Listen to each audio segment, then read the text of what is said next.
Hello guys, and welcome to another quick tutorial from Vintage Radar. Today I'm going to show you how to set the time and date and also the Moonphase on your Pulsar Moonphase quartz watch. As you can see, this particular watch features a date complication, so a date window here at 6 o'clock, and then we also have the Moonphase complication right here.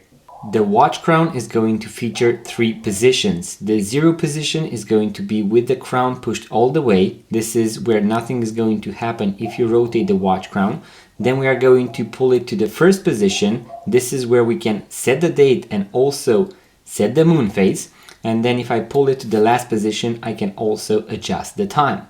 Now there are going to be a few key principles that we want to do in order to correctly and safely set the time and date and also the moon phase. This is going to be a true moon phase, so as you can see right here, it is going to make a full rotation every 29.5 days. So this is going to represent a full cycle starting from 0 to 29.5 days. Now when we want to set the time and date, there are going to be, as I mentioned, a few key principles that we want to follow in order to make sure that we do not break the date wheel or we do not damage the watch while setting the time and date. Now the first one is going to be to set the time at 6:30, and that is because we want to have our watch hands in the lower part of the dial. Usually the date wheel, so the wheel that changes the date, and in our case the one that also changes the moon phase, is going to usually engage between 9 and 12 or between 12 and 3 o'clock. So if I pull the crown to the last position and I'm going to go past 12 o'clock, you'll be able to see that our date is now going to change. So right here in between 9 and 12 o'clock, our date is going to change just like that. And now between 12 and 3 o'clock, our moon phase also rotated. So our moon phase also changed. This means that the wheels that engage, in our case, both the date complication and the moon phase complication, engage between 9 and 3 o'clock.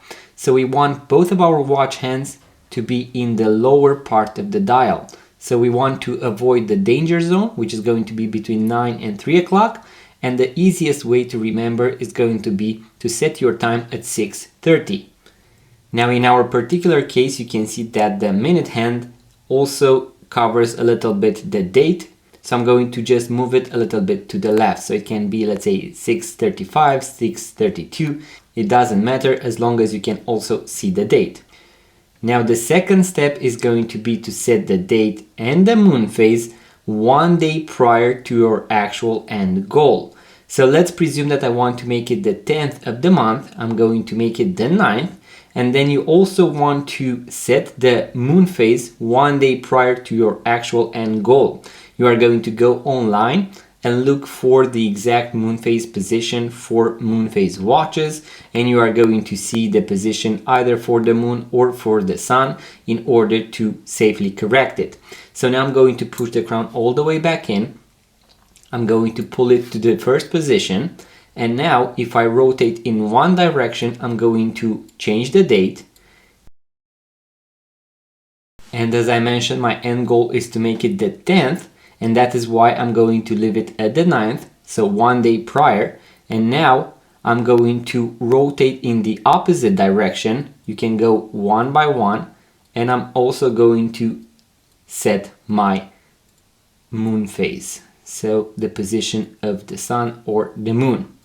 So let's presume that this would be 1 day prior. So tomorrow, so on the 10th, the sun or the moon is going to be just a position to the right. This is going to be where both my date and the moon phase are 1 day prior. Now I'm going to pull the crown to the last position. This is going to be our third and final step, and that is going to be to set the time, and at the same time we are going to set both the date and the moon phase, because I'm going to go past 12 o'clock until the date changes. So as you can see, nothing happened, and now I am going to arrive on the 10th, and then I'm going to also have my moon phase in the correct position. And now I know that it is 5 a.m. on the 10th and also that I have the correct Moonphase position. In case I am PM, I'm going to go past 12 o'clock once again. As you can see, the date and the Moonphase did not change, and now I can make it 5 PM, so 5 in the afternoon. And this is why we always first set the time at 6:30 and then set the date and the Moonphase, in our case, 1 day prior for both compared to our end goal. And then I'm going to go to my third step and to set the time, and at the same time I'm going to arrive on my desired date. Now I know that I am on the 10th, I have the correct Moonphase position, and now I also know that it is 5 PM. Now I'm going to push the crown all the way back in, and voila, everything is set. I'm also going to post a tutorial on how to adjust the bracelets of this exact bracelet type, and also how to replace the watch battery on your Pulsar Moonphase quartz watch. So make sure to check those videos in the description box below. Now you know how to set the time and date and Moonphase on your Moonphase Pulsar quartz watch. I'm going to post some other tutorials for other Moonphase watches. As you can see here, I have a fossil quartz watch. This is going to be a little bit more different because it also features the month. So I can even select the month, and we have a special place right here, so a button in order to do so. Make sure to check that video, link in the description box below.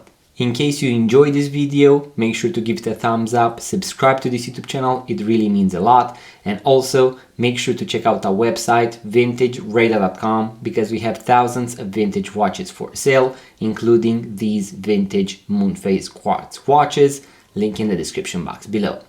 Thank you guys for watching, make sure to subscribe, and I'm going to see you in the next video.